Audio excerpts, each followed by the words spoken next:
Assalamualaikum warahmatullahi wabarakatuh. Selamat berjumpa lagi dengan saya Suhairi dalam rangka berbagi bersama untuk kebaikan bersama.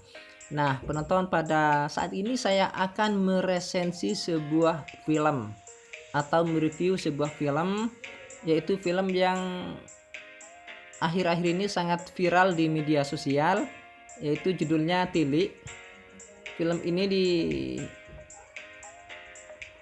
dirilis sebenarnya sudah tahun 2018, tetapi sejak beberapa minggu terakhir ini sangat viral, dan ini yang juga menarik perhatian saya, dan saya ingin mengambil dua objek mungkin nanti yang akan saya bahas yang masih belum dibahas oleh para penulis atau para peresensi film yang lain.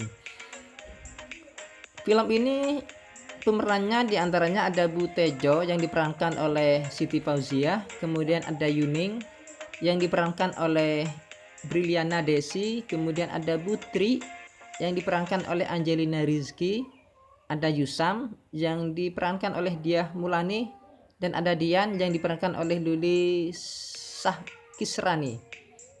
Ada beberapa pemeran yang lain.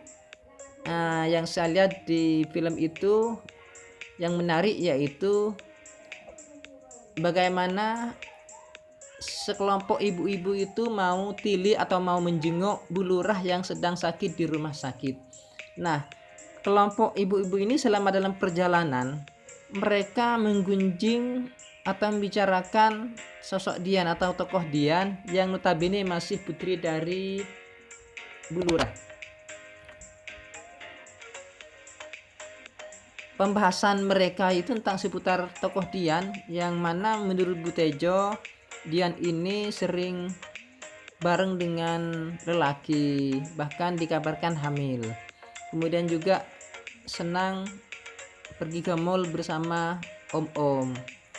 Kemudian ini yang menarik emosional para penonton sebenarnya, karena Bu Tejo ini dengan karakternya yang sangat luar biasa, sehingga ia meyakinkan betul dengan ekspresi wajahnya, dengan intonasi bahasanya, meyakinkan penonton bahwa seakan-akan hal itu benar-benar terjadi. Artinya bukan sekedar cerita fiksi yang dikarang oleh seseorang. Nah, kemudian jalinan cerita ini sangat erat antara cerita yang satu dengan yang lain. Saya mau ngambil beberapa perkataan Bu Tejo saja. Bu Tejo yang mungkin bagi saya itu menjadi sebuah inspirasi atau menjadi sebuah pedoman, walaupun sebenarnya banyak yang mengomentari bahwa film ini yaitu memuat tentang atau menceritakan tentang ibu-ibu yang suka menggunjing. Nah, saya akan mengambil sisi positif dari film ini. Yang pertama diantaranya yaitu perkataan Bu Tejo ketika dalam perjalanan ternyata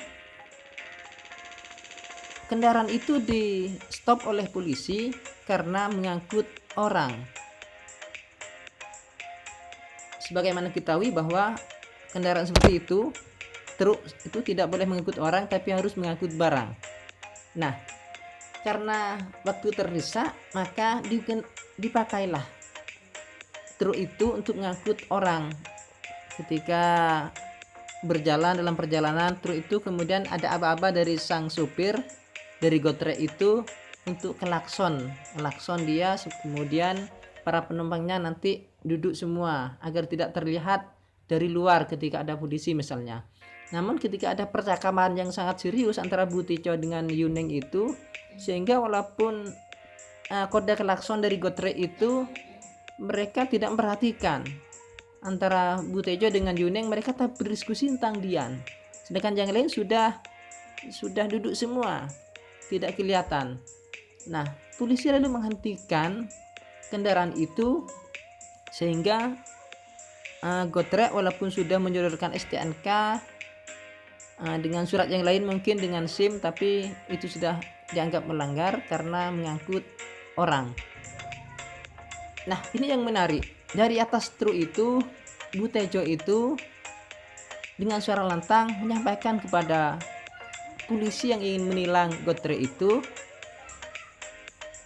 apa mau saya laporkan hal ini kepada saudara saya yang juga polisi, kata Bu Tejo. Bintangnya banyak loh, bintangnya 5 loh, tuh kata Bu Tejo. Dia seakan-akan walaupun salah itu masih mencari pembelaan agar itu tidak dianggap melanggar, tidak ditilang, sehingga perjalanan menuju rumah sakit walaupun itu adalah truk sebenarnya tidak bisa mengangkut orang, itu tetap tidak ditilang. Nah, ini yang mungkin banyak terjadi di masyarakat. Artinya ketika ada seseorang yang melanggar, ketika ada seorang koruptor misalnya yang berusaha korupsi, kemudian ketahuan, dia masih mencari celah bagaimana dia itu lolos dari jerat korupsi. Nah, mungkin ini mudah-mudahan tidaklah, mudah-mudahan sangkaan saya salah, keliru. Kalau melihat film yang tadi itu, bagaimana Bu Tejo itu masih mencari pembelaan, kemudian karena tilik ke Bu Lurah yang sedang sakit di rumah sakit itu lebih penting daripada hanya mengurusi pelanggaran itu. Nah, ini yang harus kita singkirkan, penyakit seperti ini yang harus kita singkirkan. Kalau memang salah ya salah, kalau memang keliru ya keliru, kalau memang benar ya benar. Kemudian itu yang perlu kita garis bawahi, ini merupakan kritik sosial dari Bu Tejo kepada kondisi masyarakat kita yang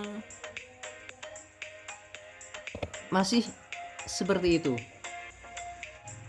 Sekarang kita lanjut pada perkataan Bu Tejo selanjutnya, yaitu dadi wong iki sing solutif. Nah, ini yang menarik perhatian saya.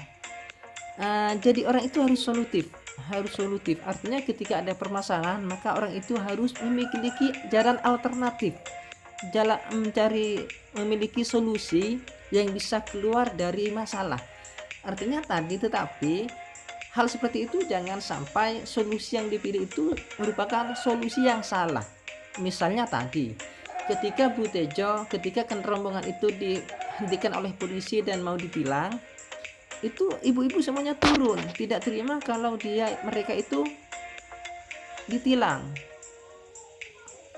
Akhirnya dia bisa berangkat berlanjut ke rumah sakit. Nah, tetapi walaupun ini solusi, ini merupakan solusi yang kurang benar.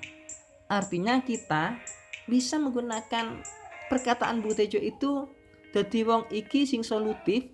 Jadi orang harus solutif, harus punya solusi terhadap permasalahan, tetapi permasalahannya ya solusinya harus benar, harus baik, bukan tidak merugikan orang, bahkan kalau bisa tidak merugikan diri sendiri. Cari solusi yang paling baik, karena kita hidup di tengah masyarakat ini adalah yang jelas pasti punya permasalahan berbeda-beda. Itu yang saya komentari dua perkataan Bu Tejo.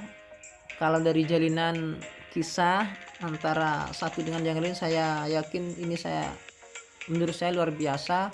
Termasuk perkataan di atas truk itu bahwa Dian itu bersama dengan om-om. Ternyata dugaan itu dijawab di akhir cerita ini, ketika rombongan itu pulang dan ada tokoh Dian keluar dari rumah sakit menuju sebuah mobil. Di dalam mobil itu ada sebuah om yang sedang menunggu Dian. Nah, adegan itu om memegang tangan Dian. Itu akhir dari cerita, sehingga keterjalinan antara dialog itu luar biasa. Dan saya salut buat semua tim kreator, kemudian semua pemeran, kemudian produser dan sutradara. Saya ucapkan selamat.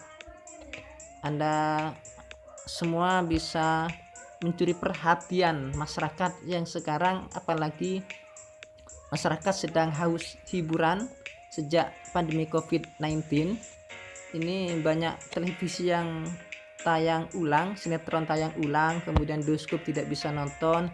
Nah, film ini hadir untuk sekedar menyembuhkan rasa haus menonton terhadap dunia perfilman, sehingga film ini sungguh-sungguh menjadi sebuah hiburan. dan saya yakin mudah-mudahan penonton juga bisa mengambil hikmah dari film ini. Itu dari saya.